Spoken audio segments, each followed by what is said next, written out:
شهد الله فاضل طابت أوقاتكم نشرة أخبار الفضائية الإريترية لهذه الفترة يصحبكم فيها محمود عبد الله بكفاح، والتي نستهلها بأهم وأبرز العناوين. إصابة 6 مواطنين بفيروس كورونا اليوم. مشتل من نفر يدفع بعملية التشجير إلى الأمام من خلال إعداد الشتوم. جمعية الدفاع الأولى للخدمة الوطنية تقدم مساعدات لطلاب مديرية بشار وجامعة أسمرة. بوتين يلمح من طهران إلى إحراز تقدم في المحادثات حول تصدير الحبوب الأوكرانية. وسوريا تقطع علاقتها الدبلوماسية مع أوكرانيا.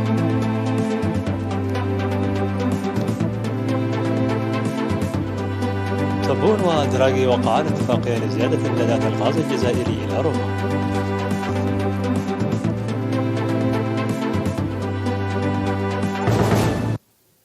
مرحبا بكم من العناوين إلى التفاصيل. أعلنت وزارة الصحة بأن الفحوصات المخبرية التي أجريت اليوم في الإقليم الأوسط قد أظهرت إصابة 6 مواطنين بفيروس كورونا، وكانت تلك الإصابات في وسط المدينة وأخريا وقشت وأربعة أسمرة وقندع وفعبت، وبهذا بلغ عدد المصابين بفيروس كورونا في البلاد حتى الآن 9898، شفي منهم 9731، وتوفي 103 مريضا، فيما لا يزال يتلقى 64 من مرضى الوباء الرعاية الصحية في المستشفيات. وزارة الصحة 20 من يوليو 2022.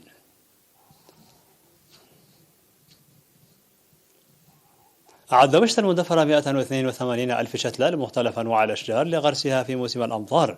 وأوضح مسؤول الغابات والحياة البرية في المديرية السيد ولو قبر قرقيش بأن شتول الأشجار ستغرس عبر طلاب الحملة التنموية وأفراد قوات الدفاع والمشجرين الأفراد والمدارس ودور العبادة. وأشاد المشجرون بإعداد وتقديم وزارة الزراعة لشتول الأشجار مجانا، مؤكدين استعدادهم للعناية بها وضمان نموها. من ناحية ثانية، قام أعضاء الجمعية التعاونية للفرقة العسكرية 52 سابقا بحملة تشجير في مقبرة الشهداء بمدينة مندفرة.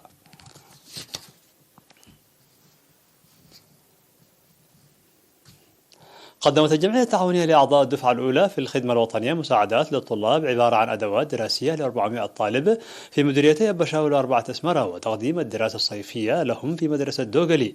وأوضح رئيس الجمعية السيد جمال صالح تقديم 1500 كراس بالإضافة إلى اللوازم الدراسية الأخرى للأطفال، والحصول على الدراسة في مادتي اللغة الإنجليزية والرياضيات لمدة شهرين. وأشاد مسؤول التعليم في الإقليم الأوسط الأستاذ بلاي هبتجابر في المناسبة لمبادرة أعضاء الدفعة الأولى في الخدمة الوطنية. من جانبها أوضحت مديرية أبشاول السيدة سارة الساميكيل الفوائد الكبيرة للتعليم الأكاديمي المقدم صيفا، داعية الطلاب لمتابعة التعليم باهتمام.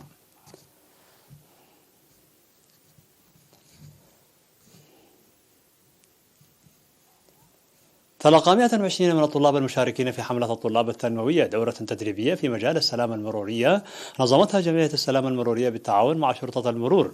وأوضح قائد شرطة المرور في الإقليم الأوسط الرائد هيلي براخي بأن التدريب يؤهل الطلاب للحفاظ على إجراءات السلامة المرورية لمدة شهر في طرقات أزمرة من خلال ضمان احترام قوانين المرور. وقال أن الطلاب سيعملون مع شرطة المرور داعيا السائقين والمشاة لاحترام قوانين المرور والتعاون مع الطلاب. وذكر رئيس جمعية السلامة المرورية سيد ستيفانوس هبت مريم بأن الطلاب المشاركين في الحملة التنموية الصيفية يشاركون في السلامة المرورية منذ عام 2008، وستقدم هذه السنة منشورات توعوية ولوحات عاكسة لمستخدمي الطرق. وأكد الطلاب على العمل بتفاني لضمان السلامة المرورية باعتبارها سلامة للأرواح. يذكر بأن حملة الطلاب التنموية بدأت في الإقليم الأوسط يوم 12 من يوليو، ويشارك في الحملة التي تستمر حتى 20 من أغسطس أكثر من 7000 طالب، بالإضافة إلى المشرفين من المعلمين والمهنيين الزراعيين.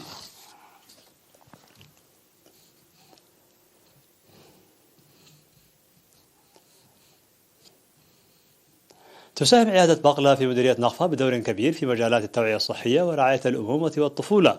وأوضح مسؤول العيادة الممرض حامد محمد سعيد بأن العيادة تقدم خدمات علاج الأمراض المعدية وغير المعدية، ورعاية الأمومة والطفولة والتطعيم والولادة والتحاليل والنظافة البيئية. وقال أن أنشطة التوعية الصحية المقدمة ساهمت في ازدياد المستخدمين والحرص على الولادة في العيادة. هذا وتقدم عيادة بقلة الخدمات لضاحيتي ماريت وبقلة وقرى طحرة وربع في مديريتي سلعة وأدوبحة.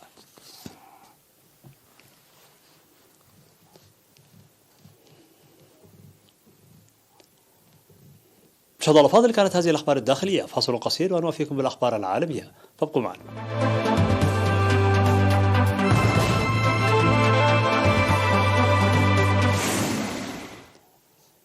مرحبا بكم. على الصعيد العالمي، عقد الرئيس الروسي فلاديمير بوتين في طهران خلال أول زيارة له خارج دول الاتحاد السوفيتي السابق منذ غزو أوكرانيا قمة مع نظيره الإيراني والتركي بخصوص الصراع السوري والحرب في أوكرانيا.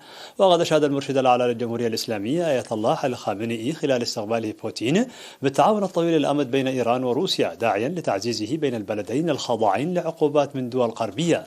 وقال وفق بيان نشره موقعه الإلكتروني أن التعاون الطويل الأمد بين إيران وروسيا يعود بفائدة عميقة على البلدين، مؤشرا إلى وجود العديد من التفاهمات والعقود بين البلدين بما في ذلك في مجالي النفط والغاز، ويجب أن تتم متابعة هذه التفاهمات وتنفيذها بالكامل. بدوره تحدث الرئيس الروسي عن إحراز تقدم في المحادثات حول تصدير الحبوب الأوكرانية عبر البحر الأسود، وشكر نظيره التركي رجب طيب أردوغان أثناء لقائهما في طهران. وتعمل روسيا وإيران وتركيا معا لخفض العنف في سوريا على الرغم من دعمها لأطراف متنحرة في الحرب.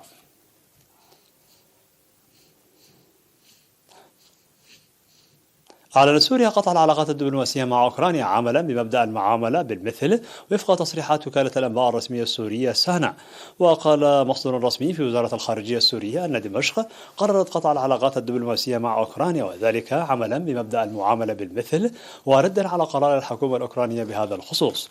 وأضاف المصدر أن سوريا تذكر بأن الحكومة الأوكرانية قامت بقطع العلاقات عمليا منذ العام 2018 عندما رفضت تجديد الإقامة للدبلوماسيين السوريين العاملين في سفارة بلادهم في كييف، مما جعل من المتعذر عليهم ممارسة مهامهم.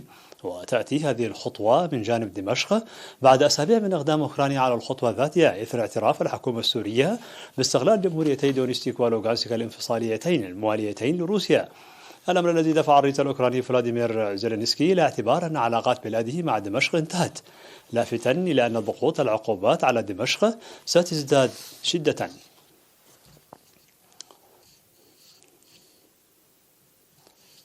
في الخبر الأخير، وقع الرئيس الجزائري عبد المجيد تبون مع رئيس الوزراء الإيطالي ماريو دراغي 15 مذكرة تفاهم واتفاقا تتعلق بمسائل القضاء والمؤسسات الصغيرة والشركات الناشئة والتعاون في مجالات الصناعة والطاقة والتنمية المستدامة. وتم الاتفاق خلال القمة الجزائرية الإيطالية الرابعة على زيادة إمدادات الغاز الجزائري إلى روما. وقال دراغي خلال منتدى اقتصادي بعد لقائه مع تبون أن الاتفاقية الموقعة بشأن التعاون في مجال الطاقة تشهد على تصميمنا على عمل المزيد في هذا المجال. ووقعت المجموعة الأربع عقدا ضخما بقيمة 4 مليارات دولار ينص على تقاسم إنتاج النفط والغاز في حقل بجنوب شرق الجزائر، ويتعلق العقد البالغ مدته 25 عاما باستغلال حقول النفط والغاز في منطقة بيركين.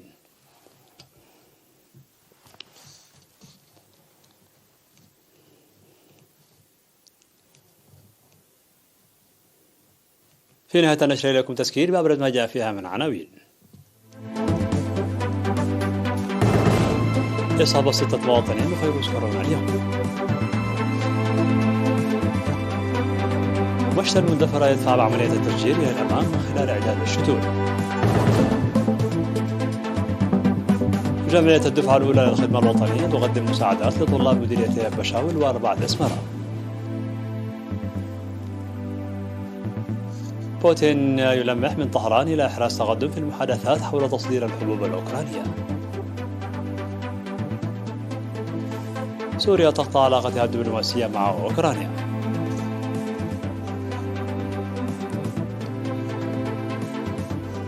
تبون ودراغي يوقعان اتفاقية لزيادة إمدادات الغاز الجزائري إلى روما.